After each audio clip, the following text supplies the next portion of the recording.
दोस्तों, जहां एक तरफ मालदीव छोटा सा मुस्लिम देश होकर भी भारत से भिड़ रहा है, वहीं दूसरी तरफ भारत की इकोनॉमी इतनी तेजी के साथ आगे बढ़ रही है कि वह चीन को भी टक्कर देने के लिए तैयार है।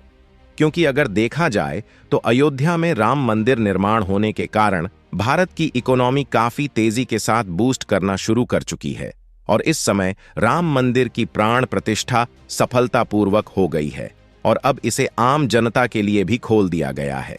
यहां तक कि अयोध्या में राम मंदिर का निर्माण होने के कारण अयोध्या का एक्सपोर्ट मार्केट काफी तेजी के साथ आगे बढ़ा है। आपको बता दें कि बिजनेस स्टैंडर्ड की एक रिपोर्ट के मुताबिक अयोध्या से एक्सपोर्ट होने वाले प्रोडक्ट में 150% की बढ़ोतरी देखी गई है, जिसमें कोयला, कई प्रकार के पेपर्स और आयुर्वेदिक दवाएं शामिल हैं। वैसे देखा जाए तो इन सब के एक्सपोर्ट में तभी से बढ़ोतरी देखी गई जब राम मंदिर का निर्माण कार्य चल रहा था, लेकिन इस समय राम मंदिर की प्राण प्रतिष्ठा हो गई है और यह आम जनता के लिए भी चालू कर दिया गया है। आपकी जानकारी के लिए बता दें कि राम मंदिर दुनिया का तीसरा सबसे बड़ा मंदिर है, लेकिन यहाँ की जो व्यवस्था है वह अन्य मंदिरों की अपेक्षा कहीं ज्यादा है। यानी कि कुल मिलाकर राम मंदिर के कारण अयोध्या में एक बड़ी मात्रा में टूरिस्ट आने वाले हैं और इन टूरिस्ट को जो वीआईपी सुविधा देने के लिए व्यवस्था बनाई गई है,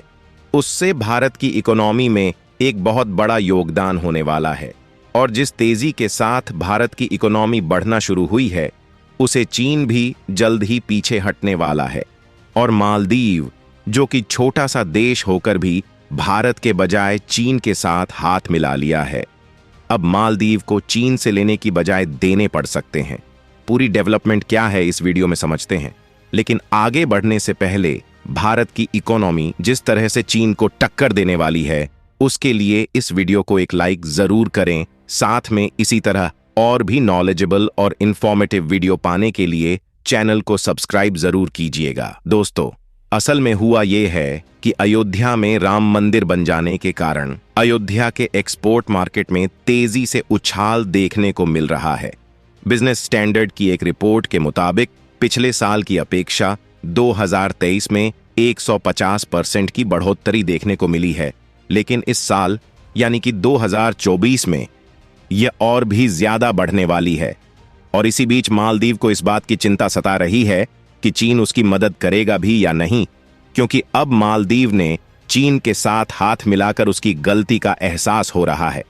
मालदीव यह सोच रहा था कि चीन के साथ हाथ मिलाकर भारत से दुश्मनी कर लेगा तो चीन उसकी हमेशा मदद करता रहेगा, लेकिन मालदीव ने चीन के साथ हाथ मिलाकर जो गलती करी है, उसका अंजाम अब वह खुद ही भुगतने वाला है। यहां तक कि अभी हाल ही में कुछ दिनों पहले मालदीव को एक्सपोर्ट होने वाला आलू रोक दिया गया है और चीन मालदीव की मदद करने के लिए बिल्कुल भी तैयार नहीं है।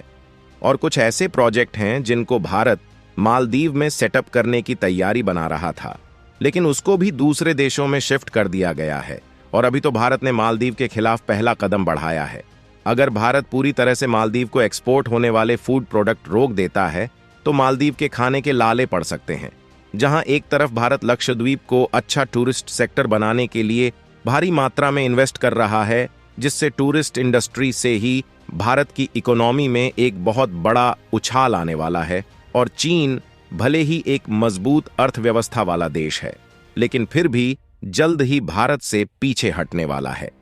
बीते एक साल में विभिन्न क्षेत्रों में केवल अयोध्या से 254 करोड़ रुपए की वस्तुओं का एक्सपोर्ट किया गया है, जबकि इससे पहले साल 2022 में अयोध्या से 110 करोड़ रुपए का ही एक्सपोर्ट हुआ है। इस तरह साल 2023 में अयोध्या से होने वाले एक्सपोर्ट में 150% का इजाफा दर्ज किया गया है। यूएसईआई यानी कि यूनियन मिनिस्ट्री ऑफ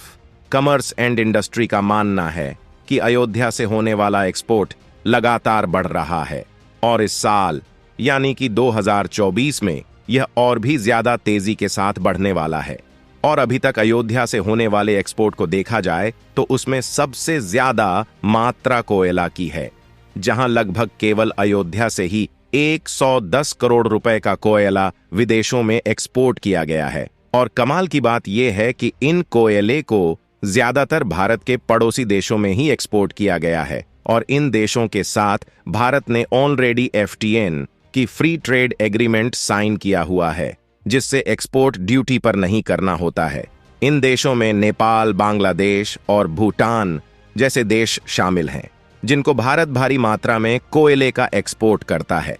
अगर पिछले साल का डेटा देखा जाए तो भारत ने एक साल में 1.1 मिलियन टन कोयले का एक्सपोर्ट किया है, जिसकी टोटल वैल्यू $565 बिलियन के करीब है। यानी कि आप देख सकते हैं कि भारत केवल कोयले का एक्सपोर्ट करके एक बड़ी मात्रा में प्रॉफिट जनरेट करता है। और जिस तरह से भारत की इकोनॉमी तेजी के साथ आगे बढ़ रही है, वैसे वैसे मालदीव को भारत से दुश्मनी लेने का पछतावा हो रहा है। और भले ही मालदीव के राष्ट्रपति मोहम्मद मोजू ने चीन के साथ हाथ मिला लिया है, लेकिन अब उनको भी इस बात का अंदाजा हो चुका है कि उन्होंने कितनी बड़ी गलती की है। इसके अलावा जब से भारत के खिलाफ मालदीव और चीन मिलकर खिचड़ी पकाना शुरू किए हैं, तो भारत ने डायरेक्टली नहीं लेकिन इनडायरेक्टली चीन और मालदीव पर एक्शन लेने की प्रक्रिया को शुरू कर दिया है।